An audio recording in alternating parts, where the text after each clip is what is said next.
We're in today with the ATI Radeon X1300. This is a 2005 video card with 4 pixels and 2 vertex. It's got 128 megabytes DDR, 64 bits, DirectX 9, running at 450 megahertz on the core clock and 250 megahertz on the memory clock. We're gonna pair it up with this Intel Core 2 Extreme QX6850 with 4 cores and 4 threads. We're gonna see how it's running in a couple of games. Let's jump in. Alright, let's start with Underground 2. Apparently on 800 by 600 we got 60 FPS on medium details. I mean, I want medium details because it looks just a little better than low details. It's not bad, it's not good at the same time because it's 800 by 600, you know. This is an old video card. It's got DDR, not DDR2, not DDR3, not GDDR3, DDR. You understand? DDR, 128 megabytes. I mean, by this definition, this video card shouldn't be used on a gaming machine. I mean, gaming, I'm talking about retro gaming, old gaming, old games. It should be used as a display adapter or stuff like that. It's got DVI, it's got VGA, and it's got AV connector. Come on, what video card has AV connector? I mean, the fact that it's PCI Express, it's pissing me off because PCI Express should be a little faster. They need to have nice performance. But in this case, you can actually see in Underground, can get 40-50 FPS in open world with this on 800 by 600 with medium details. I mean, the disappointment in this case is that I can't see the temperature, I can't see the core load, can't see any other features from the video card in order to deduce if the video card is bad. But with this amount of FPS, I can literally say that, yeah, the video card is not deemed for this. But in Harry Potter, you can actually see that the game is doing fantastic. It's utilizing the VRAM at maximum. I got maximum VRAM utilization here. 60 FPS is doing a fantastic job, the GPU, on 800 by 600. This is the type of experience that you need to have with this a video card like this, not going to lie. So in this case, you can actually see that the whole system is doing fantastic. The CPU is not maxed out. There's only a couple of cores that is being utilized. But even on 800 by 600, you can actually see that it's doing a fantastic job. The GPU, it's utilizing, like I said, maximum VRAM, but is delivering the FPS. Like I said, in Underground, 800 by 600. So this is the right resolution. On the system side, you can actually see it's using 700 megabytes of system RAM. So it's not that bad. It's actually a good performance overall from the computer. It looks okay, you know. It's an old game, but I'm guessing because of the performance this video card is got, this is the only game that you can actually play on this. But in Galaxy on Fire, apparently on 1024 with low details, you can actually see it's holding 40 FPS. 40 FPS is with this computer. If I use a better CPU, I think it's much better. I don't know what problem is got with this CPU, but this is the maximum FPS I can get with this. Seriously, I don't understand why. It's reaching 100 megabytes of VRAM utilization, even if it's on low details with 1024. It's still doing the job. So in this case, Galaxy on Fire, it's quite okay with this system. It doesn't have any problem. But if you do want to play the game, I suggest a lower resolution in order to get the best experience. Maximum FPS, it's ideal. I don't believe it. Mucked-bucked. What the hell are you doing in this godforsaken place? Okay, Mucked-bucked. Okay, Mucked-bucked. See you around. Take care. But in a game like Doom 3, with 800 by 600 with maximum details, you can actually see that the system is utilizing 1.2 gig of system RAM. The CPU, it's very intermittent with the core load, but it looks fantastic, you know. It's maximum details, so I will say, you know what? This is exactly what I need for this video card. It's doing the job, but it doesn't show me the VRAM, it doesn't show me the core load. I mean, everything is on maximum details. But aside from that, does it matter that it doesn't show the specs? It doesn't matter because I'm guessing it's just compatibility between the game and the drivers, considering it's an ATI. If I put a NVIDIA or an AMD video card, I mean a newer stuff, with the new drivers, I'm 100% sure there will be no problem. But in this case, you can actually see it's possible to use this ATI X1300 to play the game. Just for memes, I started Crysis because I wanted to show you how it's working with 800 by 600 on low details, 16 FPS, 60 ms. I mean, the whole GPU is on maximum load. You can actually see it's barely capable of reaching 20-30 FPS. It's in some cases it's below 20 FPS, so it's unplayable in this case.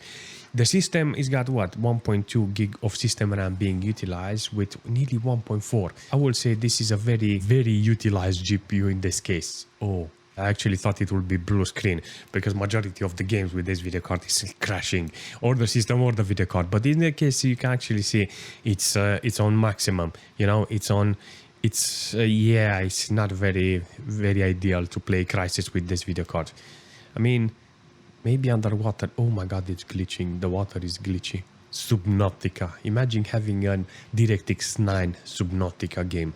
That would have been really nice. Seriously. When we make Galaxy on Fire, it's Starfield with DirectX 9. I mean, now we need Subnautica with DirectX 9. That would have been really interesting to have. This game apparently on 800 by 600 is doing a fantastic job with delivering the FPS. In this case, you can actually see that the GPU is on 40-50 FPS on average with barely any load on the VRAM. So I'm guessing the core of the video card, to be more precise, it's yeah, a bit slow, and this is the reason why you get this amount of FPS. Not that it's bad, it's just not yeah, in some cases it's just slow.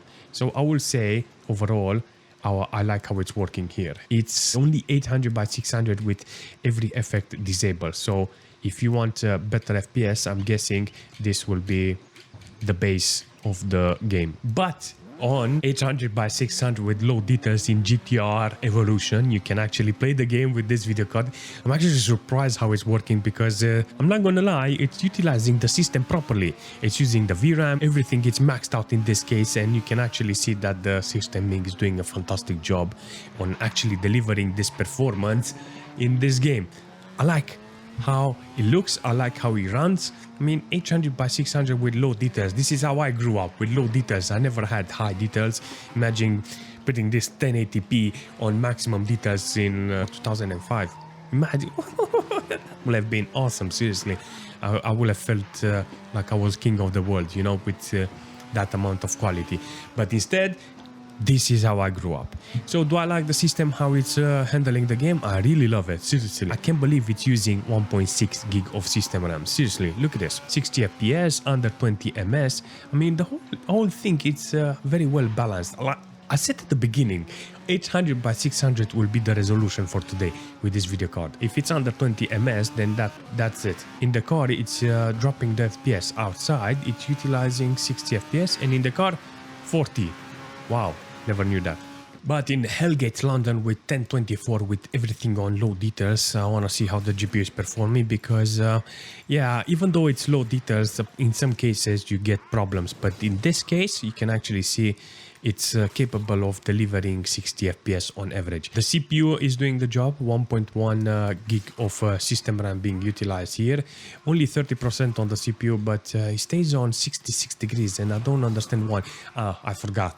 Maximum load on the first core. If you want to have games that runs on your hardware, this is one of those games that needs to be put on. Overall, how it's doing? It's doing okay. So Hellgate London, it needs to be checked that is working with this video card, with this old relic of a video card. But if you take drivers on 800 by 600 with low details, the only thing is maxed out is view distance because I need the view distance to not look like an old quality bugged game. I think you will get a playable and good experience in the game. Seriously, look at this, 140 FPS on average, 7.2 under 10 ms. I will say it's ideal for this experience. Do I like how it's working? Yeah, I really like it, seriously. Under 1 gig of system RAM being utilized here, and I think this is a great experience. The system is not fully loaded. I mean, the CPU is 68 degrees because the first core is maxed out, and the third one, look at that. There's only a couple of cores that are being used.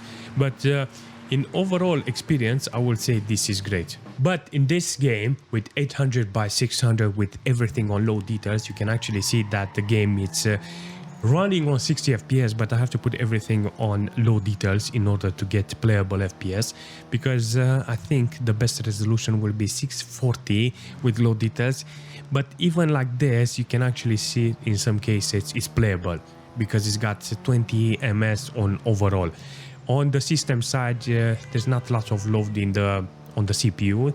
It's got like only 60 degrees, 62 degrees, with only the second core being utilized as maximum, under 1 gig of system RAM. That's not bad. The only thing you have to understand in this case is that it's GPU bound, and you need a proper video card in order to deliver this performance. I will take Need for Speed Underground, all of the Underground, because they are performing much better than this. Most Wanted, I think this game requires a better performance overall. Do I recommend a video card like this? Nope. Don't recommend a video card like this, only if you get it for free. You know what? I will second judge the opportunity even if I'm paid to get this video card. Hey, I give you £5 if you take this video card. I will still... Is it worth? Seriously, wasting my storage to put this video. I'm just joking, because it's a good video card if you want to build an old machine. In this case, the only problem with this video card is that it's PCI Express, and if you have a PCI Express motherboard, then you have other options. If it would have been this video card an AGP version, I would have said, you know what, I will keep it, because it's 128 megabytes of VRAM, 450 megahertz on the core clock, and yeah, DirectX 9. It will have been okayish, you know, as an AGP video card. But this is a PCI Express video card, and if you have a PCI Express video card, yeah, there's other options, you know. So I'm guessing this video card, it's only good if you want to use it for testing, because it's got a VGA port, it's got a DVI port and AV port. Come on, it's good for testing, that's it. It's a beat up video card in order to test other mainboards, computers and stuff like that. Aside from that, I will not recommend it. If you want to use it in a retro machine with games, go for it. It's an ideal, hence why the benchmark today, you know. So yeah, that's it. That's the only thing I can say. It's not a very ideal video card, but I have it. I tested it, and now you can see how this old video card is holding, you know. So yeah, if you like the game selection, if you like the benchmark, if you like how this video card managed to run, make sure you drop a like, and yeah, if you have any suggestion in the future, please leave a comment, and I will see you very soon.